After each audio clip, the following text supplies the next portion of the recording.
Les peuples Lualabé, soyons vigilants. Mfungo macho, Mfungo la miso. Avec la fille aînée de l'Union sacrée, Fifi Masuka Saini Béton. Et suit la vision du chef de l'État, Félix Antoine Tshisekedi Tshilombo Béton. Vive, vive, vive Fifi Masuka, le bon choix de Lualabé. C'est Fifi Masuka, la bâtissesse de Lualabé. C'est Fifi Masuka, la voyante. Peuple congolais, bonjour et bonsoir. Réseau dépendre dans Herbo Kolanda Bisso, dans la émission Congolais à Solo, présentée par Ivan Natina, la diva de la presse. Moi, na Moussala Nabino Kakandenge. Bomesana Kolanda émission chaque fois aux Akaliboso Nabino Pona.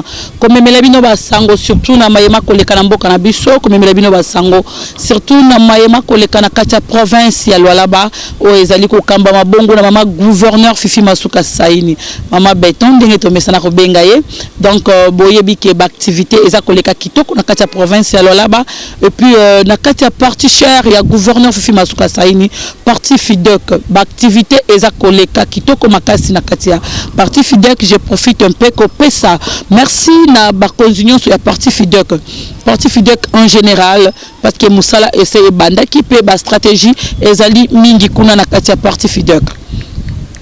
Pendant mukula yo nazo banda basango ya koyebisa bino que parti cher ya mama gouverneur Fifi Masuka Saini, autorité morale ya FIDEC Mama Béton, et c'est là qui bongo réunion munene awana Kinshasa o ekambama ki bongo na mwana mboka honorable Dédé Mopassa asala ki réunion azali bongo deuxième vice-président il y a parti FIDEC donc à cela qui réunion bongo na équipe mobimba ya interfédéral ya Kinshasa et ça qui bongo na siège ya parti FIDEC Kinshasa donc ou bien bureau ya parti FIDEC Kinshasa na kati ya bandal kuna et pas wapi réunion et kamama kikitoko na souci ya koluka ba stratégie nini oyo bakokende nango na maponami ou bien élection ezako bongama na kati ya mboka na biso puis ezaki bongo na koluka bonne marche ya parti FIDEC en général partout dans le monde surtout pour sensibiliser ba membres pe ba cadre ya FIDEC nyonso ke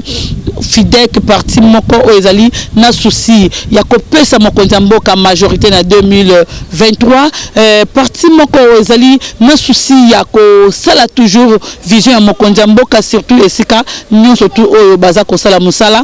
C'est pourquoi réunion au Kamama Kibongo Kitoko. La chaîne que ça ne crée pas de décision. Moi j'étais parti, vous parlez de 2011, il y a des gens qui sont arrivés hier. Alors c'est genre de dire 2011, c'est qu'il y a une ancienneté qui ressort, qui ne met pas les gens sur le même point. On est camarades, que vous soyez là il y a 10 ans, que vous soyez là il y a 2 ans, on est camarades, on traite maintenant de l'élection. Et on traite des ambitions de chacun. Et les ambitions de tout un chacun viennent aussi au même moment. Mais alors, il ne faut pas que ce soit aussi des cas d'hasard. Nous sommes une partie organisée. Il faut mettre maintenant des critères. Et ces critères, ce doivent être des critères objectifs. Des critères objectifs. Que nous allons faire notre choix. Et ça sera sur 2 tableaux. Le premier tableau, c'est si nous nous engageons nous-mêmes. Et vous pouvez conseiller au bureau politique qui va faire arriver la décision finale de l'autorité morale, de nous orienter finalement sur l'option que notre centrale va proposer. Elle a une idée, mais si la centrale donne des éléments qui peuvent contredire ou qui peuvent amener à réfléchir autrement, elle est démocrate, elle est vraiment démocrate. Ça dépend de quelle approche, comment on va les présenter pour que ça soit accepté.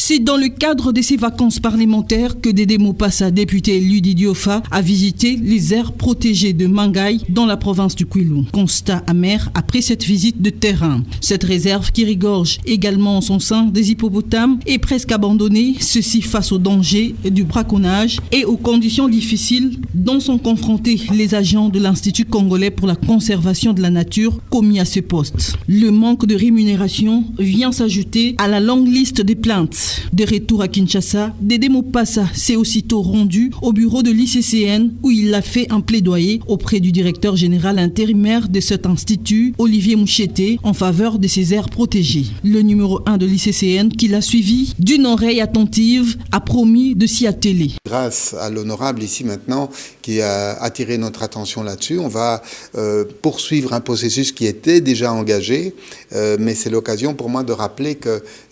malheureusement le territoire là, de Mangaï-Ngungu n'est pas une exception. Nous avons d'autres situations et donc je pense qu'avec le travail que nous allons faire ensemble maintenant avec notre honorable ici, ça va donner un exemple de ce que nous pouvons faire pour réveiller ces aires endormies. Satisfait de la réaction du responsable de l'ICCN, Dédé Mopassa, membre de la commission environnement à l'Assemblée nationale, a promis de peser de tout son poids au Parlement pour que ce secteur soit également doté d'un budget conséquent. Il est très actif, vous l'avez senti, il a tout capté et il est conscient. Il a promis de réagir le plus vite possible et même rappeler que maintenant là, comme je suis aussi de la commission environnement et développement durable, tourisme, il est nécessaire pour nous maintenant de relancer tout ce qui dort, comme lui-même l'a dit, hein, tous ces parcs sur les 80 qui ne marchent pas. Donc il faut les activer par une action gouvernementale. Soulignons que ces parcs et autres réserves naturelles peuvent générer des revenus au pays. Simingi na balandi ba image pe reportage ya réunion stratégique oyo honorable Dédé Mopassa asalaki bongo na mukolo lobby ndenge boyoki na munoko na ye eza toujours ko mobiliser bien ko sensibiliser ba cadre nyonso parti FIDEC ba yeba que but au parti FIDEC eza nango ezali toujours ya ko pesa majorité na chef de l'état Fati Beton et puis eza parti moko eza na kati ya union sacrée na souci ya ko sala toujours développement ya mboka na biso surtout ko soutenir mokonzi mboka na maponami na ko pesa ye majorité sans cesse. Donc merci et puis félicitations na ba membre union sur la partie FIDEC au bas se présenter qui na kati réunion yango. Là je vois le CP secrétaire permanent Victor Kalindula, je vous salue CP na PCP, merci Najina Machala interfédéral ya Kinshasa, merci maman, merci na ba membre union surtout ya comité ya bureau politique au bas se présenter qui na kati réunion yango, merci na ba membre union sur comité interfédéral, en tout cas Nzambe abatela bino to le kanaba sango na biso toujours na kati ya émission congolais ya solo ko yebisa bino ke parti FIDEC kaka ndenge na otiko yebisa bino baza ko se préparer baza ko se préparer baza ko luka ba stratégie nini oyo bakoki ko accompagner nango mokonzi ya mboka na FIDEC ya lola bakuna et pas wapi autorité morale Fifi Masuka Saini Mama Beton akovanda bango pe basala ki réunion moko stratégique toujours ezaki bongo na vice fédéral maître Thierry Sambumba Mujinga na fédération mobimba ya FIDEC lola basala ki réunion moko ya kosala pe mobilisation ou bien koluka ba stratégie ya bakay akay ya malamu oyo bakoyamba nango mama gouverneur Fifi Masuka Saini na bokiti na ya kosala ba descente na kati ba territoire oyo ya province ya lola ba. Toujours na compte ya programme, il y a 145 territoires. Ndengama gouverneur à sa télémi, à koluka moyen nini, il y a kobanda kosala ba descente na ba territoire nyonso. C'est pourquoi parti cher na yeba lobby, il faut tout ça la réunion moko stratégique, to yebandeli ni ya kose mobiliser pour to accompagner maman gouverneur ou bien autorité morale na biso na ba descente nyonso kosala na territoire. Tozana ba image te, ya ba vidéo te, kasi tozana ba photo, ya ngonde bokotala eza koleka na mopanzi na biso e kolakisa bino que maître Thierry Sambumba Mujinga akamba ki réunion wana ensemble na bandeko nyonso surtout au baza ko diriger fédération ya FIDEC Lualaba oyo ezali pe ko kambama na interfédéral honorable Roy Kamba Philippe kasi réunion wana ezaki na objectif moko ndenge na otiko lobake les a toujours pour na ko sensibiliser puis ko mobiliser ba membre nyonso ya parti FIDEC pour bazanga te bazala mobiliser bazala debout lokola mutu moko pour na ko soutenir ou bien cause la présent na ba descente nyonso ya mama gouverneur Fifi Masuka Saini oyo akosala na kati ya ba territoire ya Lolaba. Merci vraiment na maître Thierry Sambumba Mujinga merci na bayenyo surtout bakosala musala malamu na kati ya parti FIDEC ya Lualaba. Merci na ba jeune nyo surtout ya Lualaba o baza na kati ya parti FIDEC o boza kosala musala pour na visibilité surtout ya parti. Merci vraiment na onyo soboko sala nzambe abatele bino. Tozoko kende sikoyo na Mayematali province ya Lualaba. Activité oyo gouvernement provincial bako sala ensemble na mama gouverneur Fifi Masuka Saini. Poto betali solo ya descente ya équipe ya gouvernement provincial accompagné na mama gouverneur Fifi Masuka Saini basala ki descente munene. Donc ezaki bongo na programme oyo ou bien projet oyo ya botongi ya logement sociaux bandako oyo ekotongama. Donc ezali bongo na village Masumba na territoire ya Muchacha et pa iwapi 550 maisons ekotongama pona kosunga batu oyo baza kosala misala na mine auto bengi ba exploitant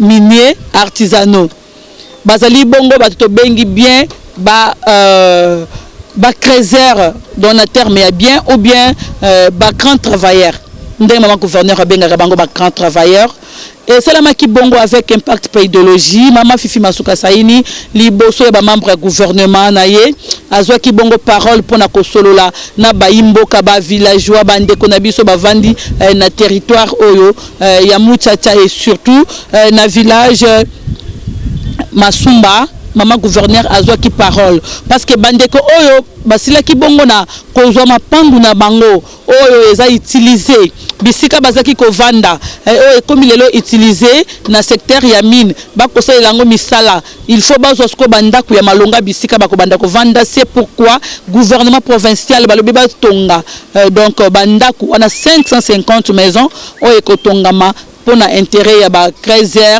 pour na intérêt ya baeba kosala misala na kati ya secteur minier baye oyo bako vanda pe na kati ya mabele yango. C'est pourquoi maman gouverneur a lancé qui message liboso ya tout le monde au bazaki liboso na ye après ce message wana pour na ko expliquer bango comment gouvernement provincial a eu décision ya kotongela bango 550 maisons. Toyo kananu maloba maman gouverneur tolanda reportage et puis commentaire ya Cordon Josué Muyumba bongo na kozongela bino pour na commentaire ya Ivana Chandabeton. Merci beaucoup. Donner des instructions fermes au chef de terre Mwazambinda et au chef de secteur Lulu Ilungangoi Mwinewankinda sur le début du processus d'indemnisation des agriculteurs.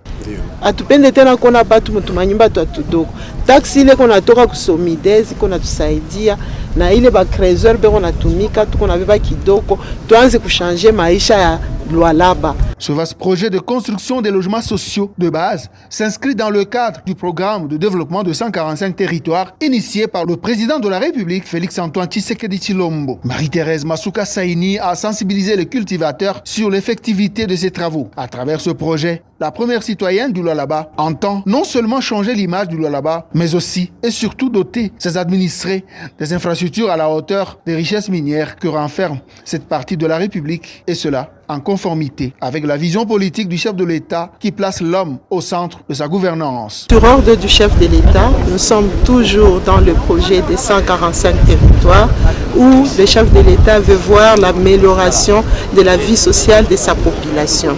Alors nous sommes venus d'abord parce que c'était un village, il y a la population qui avait des champs sur les sites que nous avons pris pour pouvoir construire ces 550 logements sociaux. L'entrepreneur nous a promis dans une année qu'il va terminer les 550 maisons.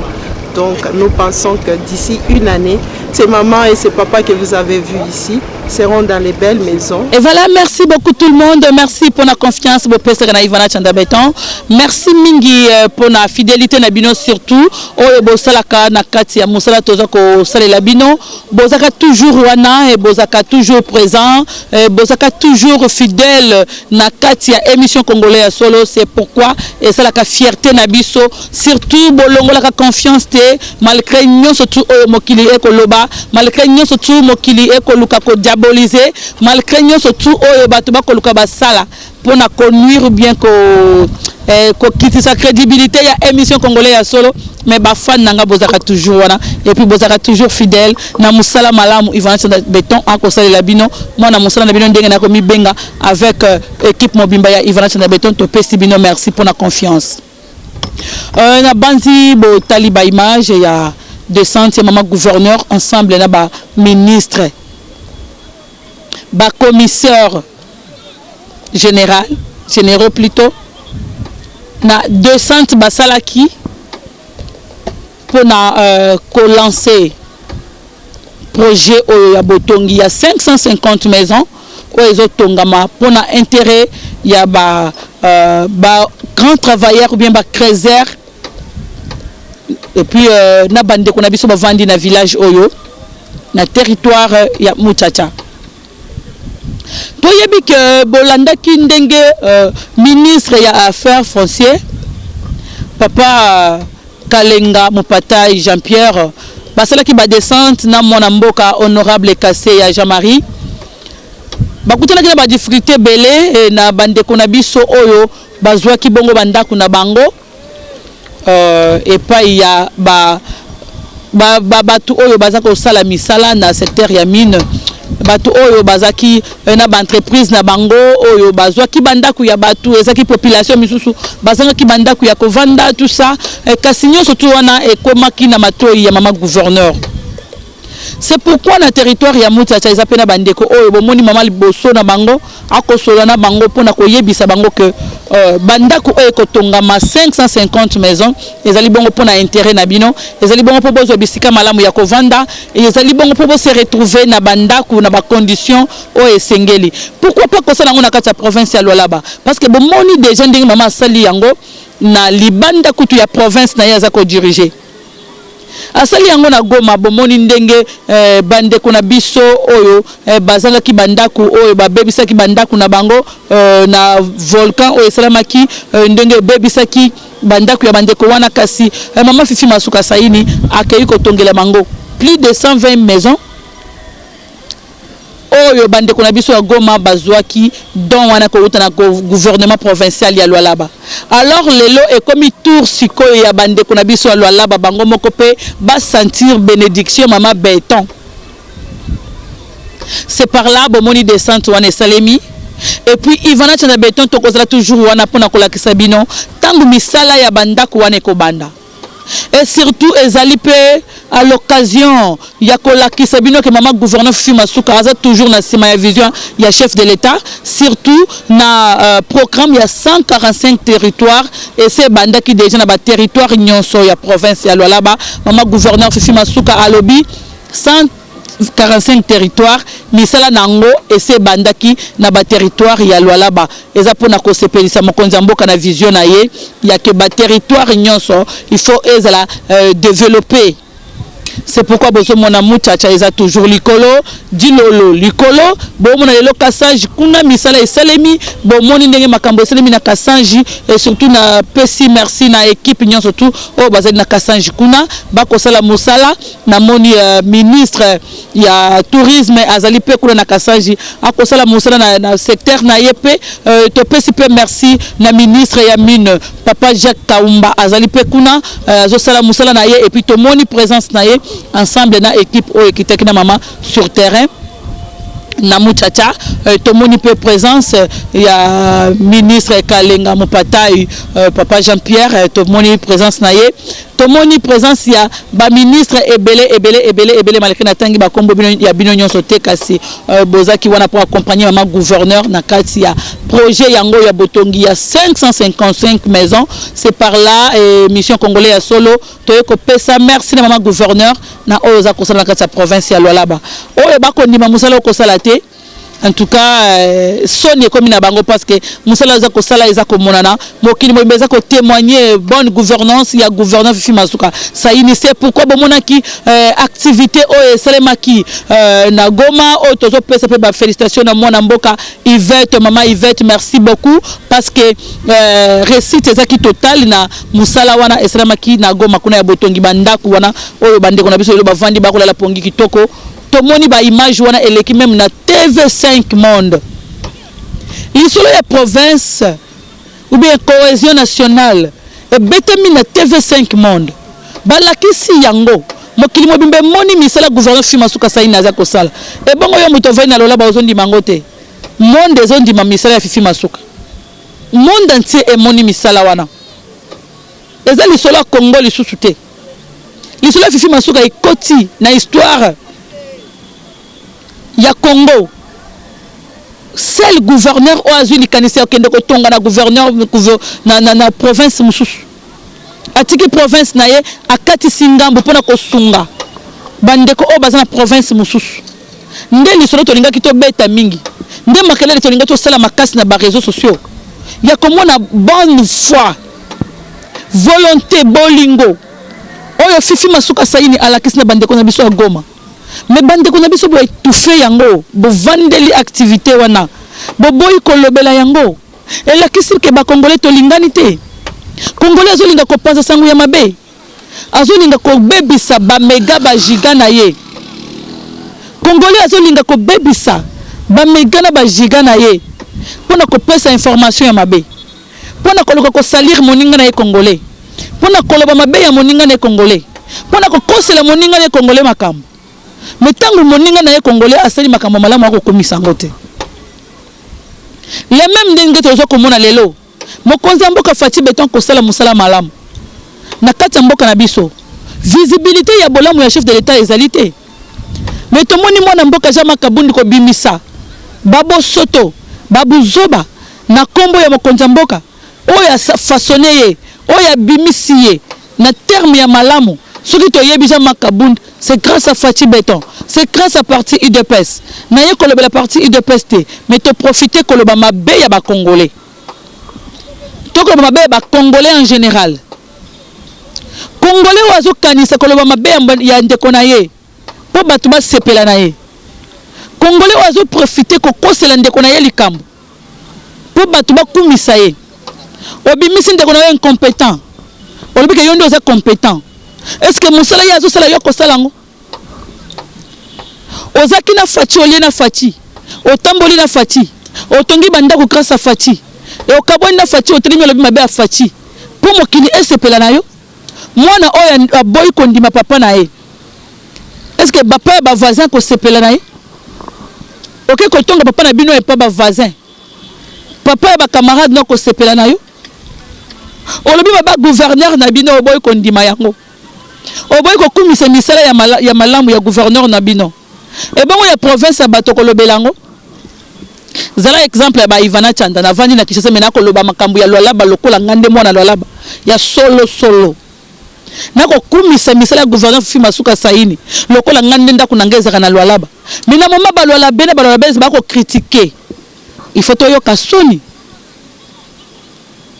il faut yeba ke nyoso tout osala makana mokili oyo nzamba za au contrôle nzamba za kawana pona kotala bolamu ya batu nzamba za kawana pona kotala ba sacrifice batu ba kosala tozana gouverneur moko na province ya Lualaba oyo aza kosala musala lelo akoma star ndenge na ko benga ye star ya ba gouverneur nyonso province kaka moko oyo eza critiquer eza province ya Lualaba critique ezali pour nini parce que na mokili tozali surtout na mboka na biso Congo ce qui osala musala malamu ko za toujours critiquer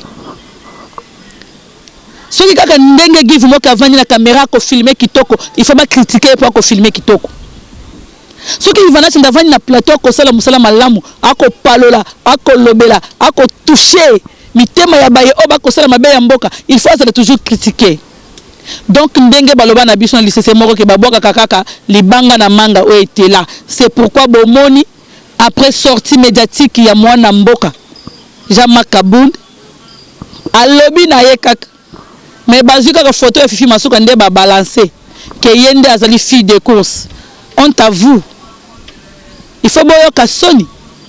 Et oui, to pesi bino merci parce que vous comprendre grandeur. Il y a Moussala Fifi Masuka à Kosala na katia province. Il faut critiquer parce que oyaza Kosala ils ont les kela batu nyonso. Ceux qui va critiquer kayote, ils ont conseil. Ceux qui va critiquer kayote, ceux qui n'ont pas diaboliser comme on a yote, c'est que nano comité, nano yebi Kosala Moussalate. Ceux qui ont yebi Kosala Moussala malamu le quoi chef de l'État Fachi Beton, on cause la critiquer. Ceux qui ont yebi Kokonza pe Kosala Moussala malamu le quoi gouverneur Fifi Masuka Saini, il faut la critiquer. Ceux qui ont yebi Kosala Moussala malamu le quoi Ivana Tchanda Beton, il faut pas critiquer yo. Ceux qui va critiquer yo te, c'est que oyebi Moussalate. Zala critiquer parce que ba critique wana ezo talande ke wali kolo. Yango ne ba kolo ba kitisa. Kasi ba kitisa ka mutu na ba critique te, alors ba critique ndé c'est la rapport mutu atombo mama kasi to komi na souka émission pour na mukolo lelo. Je dis un grand merci na équipe Mobimba Ivana Tchanda Beton. Je dis un grand merci na ba abonné na ngagnon surtout ya Ivana Tchanda Beton na pesi merci na ba téléspectateurs ñon surtout botala kabiso na Beton TV na pesi merci na ba ñon surtout ba bengaki puis oyo ba soutenir ka émission congolais ya solo na kolobake Ivana Tchanda ne te fatigue pas. Télémapé continue na musala parce que élévation ezali. Nzambe abatela bino tokutani na prochain numéro. Libanga ya suka ezali ya mokonza mboka Fachi Beton pour na clôturer ezali libanga ya Fifi Masuka Saini Mama Beton. Nzambe abatela bino. Bye bye. Les peuples Lualabé, soyons vigilants. Mufungwa macho, fungola miso. Avec la fille aînée de l'Union sacrée, Fifi Masuka Saini Beton. Et suit la vision du chef de l'État, Félix Antoine Tshisekedi Tshilombo Beton. Vive, vive, vive Fifi Masuka, le bon choix de Lualabé, c'est Fifi Masuka, la bâtissesse de Lualabé, c'est Fifi Masuka, la voyante.